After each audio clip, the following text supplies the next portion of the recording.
கனிமுல்ல சஞ்சீவவின் சகோதரி ஏற்படுத்திய அடுத்த பரபரப்பு. நீதிமன்றத்துக்கு அழைக்கப்பட்டதில் வெளியான புதிய தகவல். 10:30க்கு வந்த தொலைபேசி அழைப்பு. திரைப்பட காட்சியை நிஜத்தில் நடாத்திய போலீஸ் அதிகாரிகள். நடுவீதியில் வாகனத்தின் மீது துப்பாக்கிச் சூடு. ஸ்ரீலங்காவில் இப்படியும் திறமையான போலீஸ் அதிகாரிகளா? கூறியதை நடாத்தி காட்டினார் ஜனாதிபதி அனுரகுமார. ஜனாதிபதி செயலக அதிசொகுசு வாகனங்கள் ஏலத்தில் விற்பனை. வாங்குவதற்கு குவிந்த செல்வந்தர்கள். திடீரென்று காட்டாராய் உயர்ந்த நீர்மட்டம். ஆற்றின் நடுவே சிக்கிக் கொண்ட 35 சுற்றுலா பயணிகள். பாரிய ஆபத்தில் இருந்து காப்பாற்றிய சம்பவம் பதிவு. இணையதளத்தில் வைரலாகும் காட்சிகள்.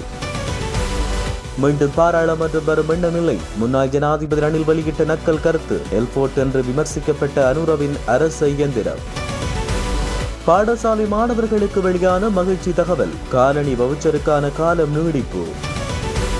இரணைமடு குளத்தின் வான் கதவுகள் இன்றைய தினம் திறப்பு. மீண்டும் ஆபத்து வளையத்துக்குள் கீழ்நில கிராமங்கள்.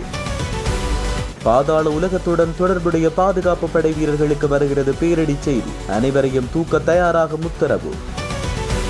பெரும் செலவில் முழுநீள திரைப்படமாகும் மஹிந்த ராஜபக்சவின் வாழ்க்கை வரலாறு. தென்னிலங்கையில் பேசு பொருளாகும் விவகாரம். பதவி விலகப் போவதாக அர்ச்சுனா எம்பி வெளியிட்டுள்ள பேஸ்புக் பதிவு. கலாய்த்து தள்ளும் நெட்டிசன்கள். இலங்கைக்கு 4வது முறையாக கடன் தவணையை வழங்கியது IMF. பயங்கரவாத தடை சட்டம் குறித்து அனுரவின் அறிவிப்பு. உலகவாழ் தமிழர்களுக்கு பெரும் மகிழ்ச்சி செய்தி. தேசப்பந்து தென்னக்கோ நோட்டம் தேடுகின்றது போலீஸ். முற்றுகையிடப்பட்ட வீடு. லண்டன் விபத்தில் தமிழ் பெண் உயிரிழப்பு. துயரத்தில் குடும்பம். நடந்தது என்ன? கொட்டி தீர்க்க போகும் கனமழை. விடுக்கப்பட்டுள்ள கடும் எச்சரிக்கை.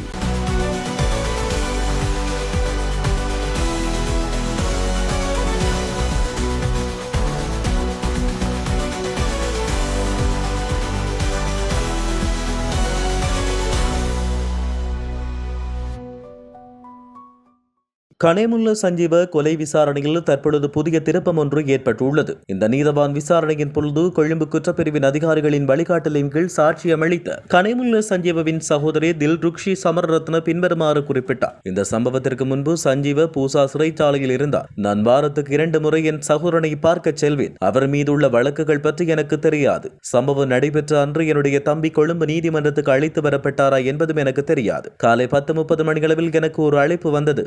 என் தம்பி சுடப்பட்டதாக அவர் என்னிடம் சொன்னார். நான் உடனடியாக லக்ஷ்மண் பெரேரா என்ற வழக்கறிஞரை அழைத்தேன். துப்பாக்கிச்சூடு சத்தம் கேட்டதாக அவர் கூறினார். பின்னர் நீதிமன்றத்தில் துப்பாக்கிச்சூடு நடத்தப்பட்டதாக அறிந்தேன். பாதிக்கப்பட்ட தரப்பினரை பிரதிநிதித்துவப்படுத்தும் வழக்கறிஞர்கள் நீதிமன்றத்தில் ஆதாரங்களை முன்வைத்து கனிமுல்ல சஞ்சீவவின் கொலை குறித்த முழுமையான விசாரணை அவசியம் என்று கூறினர். குறிப்பாக அவரின் பாதுகாப்புக்காக நிறுத்தப்பட்ட சிறைச்சாலை அதிகாரிகள் மற்றும் காவல்துறை சிறப்பு அதிரடிப்படை அதிகாரிகளின் நடவடிக்கைகள் குறித்து விசாரணை நடத்தப்பட வேண்டும் என்றும் அவர் சுட்டிக்காட்டினார்.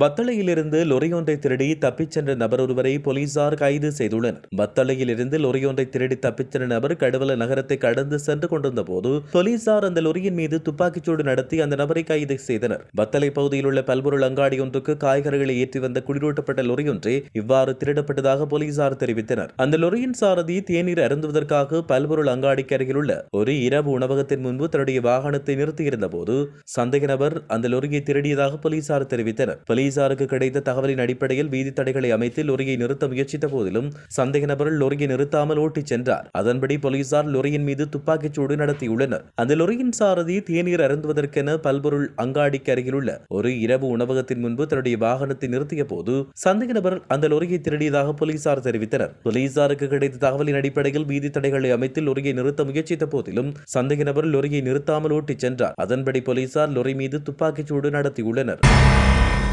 ஜனாதிபதி அலுவலகத்துக்கு சொந்தமான 14 சுகபோக வாகனங்கள் மற்றும் பாவனையிலிருந்து ஒதுக்கப்பட்ட 6 வாகனங்கள் வாகன உதிரிப்பாகங்களை விற்பனை செய்வதற்கான ஏலம் நேற்று நடைபெற்றது. அரசாங்கத்தின் செலவுகளை குறைத்தல் மற்றும் நிதி பொறுப்புகளை ஊக்குவிப்பதை நோக்கமாக கொண்டு இவ்வாறு ஜனாதிபதி அலுவலகத்துக்கு சொந்தமான வாகனங்களை விற்பனை செய்ய தீர்மானிக்கப்பட்டுள்ளது. அதன்படி 9 டிபெண்டர் ரக ஜீப்கள், வோல்வோ ரக ஜீப் ஒன்று, கரஜிஸ்லர் ரக வாகனம், மகேந்திரா பொலேரோ வாகனம் ஒன்று, ரோசா பஸ் ஒன்று, டிஸ்கவரி வாகனம் மற்றும் டொயாட்டோ மோட்டார் வாகனம் உள்ளடங்கலாக 15 வாகனங்கள் நேற்று ஏலமிடப்பட்டதோடு மிகுதி வாகனங்கள் விரைவில் ஏலமிடப்பட உள்ளன. இந்த வாகனங்கள் ஜனாதிபதி செயலகத்தின் நிரந்தர பணிக்குழாமுக்காக வழங்கப்பட்டிருந்த வாகனங்கள் இல்லை என்பதோடு முன்னாள் ஜனாதிபதியால் தன்னுடைய பதவி காலத்தில் அரசியலமைப்பின் 41 உறுப்புரையின் கீழ் நியமிக்கப்பட்ட ஆலோசகர்கள் மற்றும் பணிக்குழுவால் பயன்படுத்தப்பட்ட வாகனங்களாகும். இந்த வாகனங்களை கொள்வனவு செய்வதற்கு பெருமளவான கேள்வி காணப்பட்டதோடு ஏலங்களை ஏற்றுக்கொள்வது நேற்றைய பகல் 12 மணி வரை இடம்பெற்றதோடு இரவு 8 மணி வரையில் ஏலம் திறக்கப்பட்டது. இந்த சந்தர்ப்பத்தில் 199 வர்த்தகர்கள் கலந்து கொண்டனர்.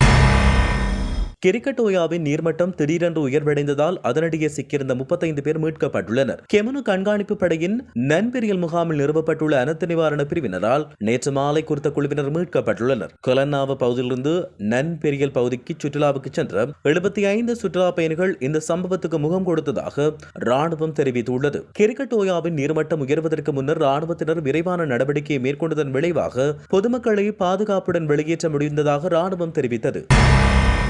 ஃபெராரி உரிமம் பெற்றவர்கள் எல்போர்ட் சாரதிகளோடு நேரத்தை செலவிட விரும்புவதில்லை என முன்னாள் ஜனாதிபதி ரணில் விக்ரமசிங்கே தெரிவித்தார். மீண்டும் பாராளுமன்றத்துக்கு வருவீர்களா என ஊடகவியலாளருக்கு வினவிய போதே அவர் இவ்வாறு குறிப்பிட்டார். எல்போர்ட் சபையின் நாடாளுமன்ற உறுப்பினராகும் எண்ணம் தமக்கு இல்லை என்றும் ஐக்கிய தேசிய கட்சியின் செயற்குழுவுக்கு அறிவித்துள்ளதாக அவர் தெரிவித்தார். கொழும்பில் ஊடகவியலாளர் ஒருவர் எழுப்பிய கேள்விக்கு பதிலளித்த போதே அவர் இவ்வாறு தெரிவித்தார். பங்குரோத் இல்லையின் போது நாட்டை கைப்பற்றி சவாலை வெற்றிகரமாக நிறைவேற்றியதற்கு தான் பணிவாக இருப்பதாக விக்ரமசிங்கே தெரிவித்தார்.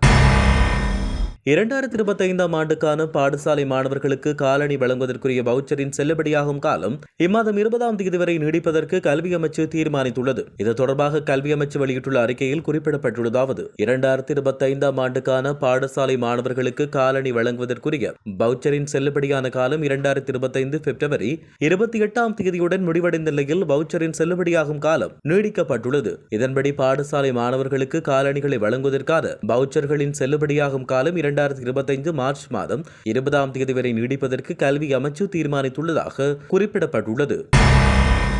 தற்பொழுது நிலவும் மழையுடன் கூடிய காலநிலையால் இரணிமடு குளத்தின் நீர்வரத்து அதிகரித்து வருகிறது. எனவே கூடுதல் நீரை வெளியேற்றும் நோக்கில் இரணிமடு குளத்தின் வாயில்கள் நேற்று திறக்கப்பட்டன. 4 வான்கதவுகள் 6 இன்ச்சி அளவுக்கு திறக்கப்பட்டது. இதனால் குளத்தின் கீழ்ப்பகுதியில் உள்ள மக்கள் விழிப்புடன் இருக்குமாறும் கேட்டுக் கொள்ளப்பட்டுள்ளனர்.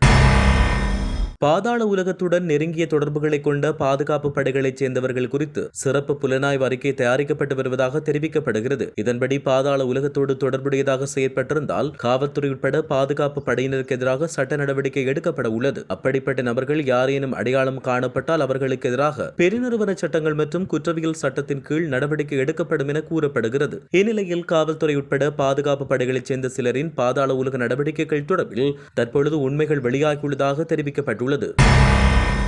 இலங்கையின் முன்னாள் ஜனாதிபதி மஹிந்த ராஜபக்சவின் வாழ்க்கை வரலாறு திரைப்படமாக உருவாக்கப்பட உள்ளதாக தகவல்கள் வெளியாகியுள்ளன. மொஹான் பெரேரா தயாரிக்கும் இந்த திரைப்படத்திற்காக இந்திய தொழில்நுட்ப கலைஞர்கள் குழுவுடன் ஆலோசனைகள் நடைபெற்று வருவதாக தகவல்கள் தெரிவிக்கின்றன. இந்த திரைப்படம் மஹிந்த ராஜபக்சவின் அரசியல் பயணத்தையும் இலங்கையின் போர்க்கால நிகழ்வுகளையும் அடிப்படையாக கொண்டு உருவாக்கப்பட உள்ளதாக தெரிவிக்கப்படுகிறது. இந்த திரைப்படம் குறித்த மூல திரைக்கதை பிரதி முன்னாள் ஜனாதிபதி மஹிந்த ராஜபக்சவிடம் சமர்ப்பிக்கப்பட்டுள்ளது. இந்த திரைப்படம் குறித்த மேலதிக விவரங்கள் விரைவில் வெளிவரும் என தெரிவிக்கப்பட்டுள்ளது. எனினும் இந்த திரைப்பட உருவாக்கம் தொடர்பில் மஹிந்த ராஜபக்ஷ தரப்பில் அதிகாரப்பூர்வ அறிவிப்புகள் எதுவும் இதுவரை வெளியிடப்படவில்லை.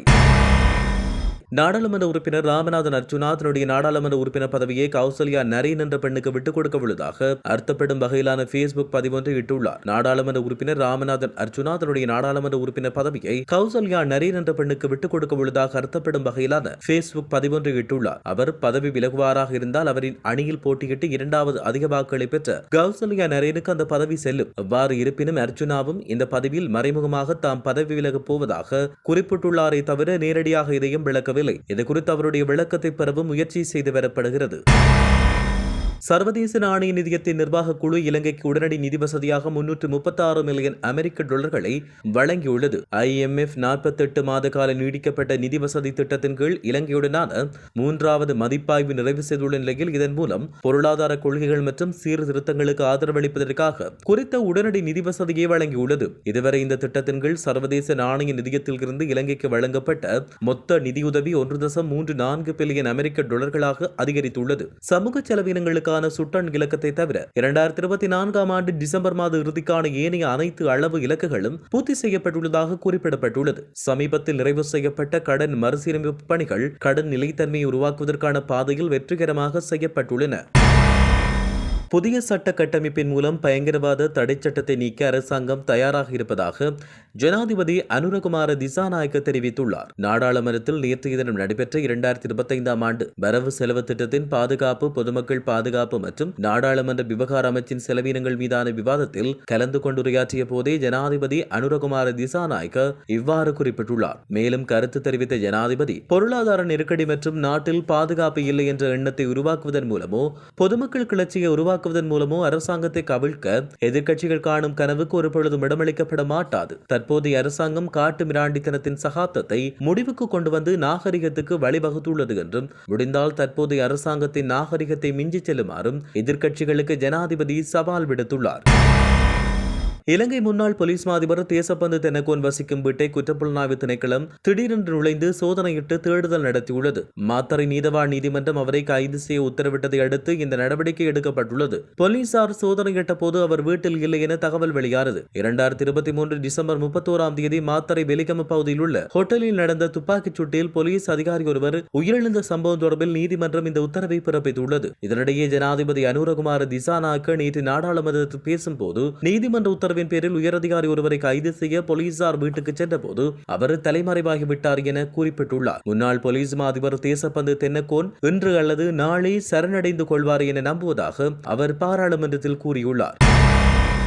வடமேற்கு லண்டனில் உள்ள ஒரு பேருந்து நிறுத்தத்தில் ஏற்பட்ட விபத்தில் தமிழ் பெண்ணொருவர் உயிரிழந்துள்ளார். கடந்த திங்கட்கிழமை கரோவின் பெஸ்பெரோ சாலையில் நடந்த விபத்தில் வெம்பிளியைச் சேர்ந்த 46 வயதுடைய பெண்ணொருவர் சம்பவ இடத்தில் உயிரிழந்துள்ளார். இதன்பொழுது பேருந்தும் காரும் மோதி இடம்பெற்ற இந்த விபத்தில் 12 வயது சிறுவனும் 30 வயதுடைய ஒரு பெண்ணும் உட்பட 2 பாதசாரிகள் காயமுற்று சிகிச்சைக்காக மருத்துவமனைக்கு கொண்டு செல்லப்பட்டனர். சம்பவ இடத்தில் நின்ற காரின் ஓட்டுநர் ஆபத்தான முறையில் வாகனம் ஓட்டி மரணத்தை ஏற்படுத்தியதாக சந்தேகத்தின் பேரில் கைது செய்யப்பட்டு அவர் விடுவிக்கப்பட்டுள்ளதாகவும் தகவல்கள் தெரிவிக்கின்றன. கிழக்கு, தென் மற்றும் மூவா மாகாணங்களிலும் மாத்தறை, நுவரெலியா மற்றும் புலனறுவை மாவட்டங்களிலும் இன்று மழை அல்லது இடியுடன் கூடிய மழை பெய்யக்கூடும் என வளிமண்டல திணைக்களம் எதிர்வு கூறியுள்ளது. திணைக்களத்தால் இன்றைய தினம் வெளியிடப்பட்ட அறிக்கையில் குறித்த விடயம் தெரிவிக்கப்பட்டுள்ளது. மேலும் வடக்கு மாகாணம், அனுராதபுரம் மாவட்டம் பல தடவைகள் மழை பெய்யக்கூடும் என அந்த திணைக்களம் குறிப்பிட்டுள்ளது. ஏனைய பகுதிகளில் மாலை அல்லது இரவில் அவ்வப்போது மழை அல்லது இடியுடன் கூடிய மழை பெய்யக்கூடும். மேல் சப்ரகமுவ, தென் மற்றும் மூவா மாகாணங்களிலும் மாத்தளை மற்றும் நுவரெலியா மாவட்டங்களிலும் சில இடங்களில் 75 மில்லிமீட்டர் வரை ஓரளவு பலத்த மழை வீழ்ச்சி எதிர்பார்க்கப்படுகிறது. இடியுடன் கூடிய மழை பெய்யும் வேளைகளில் அந்த பிரதேசங்களில் தற்காலிகமான பலத்த காற்று வீசக்கூடும். மின்னல் தாக்கங்களால் ஏற்படக்கூடிய பாதிப்புகளை குறைத்துக் கொள்ள தேவையான முன்னெச்சரிக்கை நடவடிக்கைகளை மேற்கொள்ளுமாறு வளிமண்டலவியல் திணைக்களம் பொதுமக்களை அறிவுறுத்தியுள்ளது. இதேவேளை யாழில் கடந்த சில நாட்களாக பெய்து வருகின்ற மழை காரணமாக 2 குடும்பங்களைச் சேர்ந்த 10 பேர் பாதிக்கப்பட்டுள்ளதாக யாழ் மாவட்ட அனர்த்த முகாமைத்துவ பிரிவின் பிரதி பணிப்பாளர் TN சூரியராஜா குறிப்பிட்டார். சங்கானை பிரதேச செயலாளர் பிரிவுக்குட்பட்ட J166 கிராம சேவகர் பிரிவில் 2 வீடுகள் பகுதிகளவில் சேதமடைந்துள்ள நிலையில் காணப்படுவதாக அவர் மேலும் தெரிவித்தார்.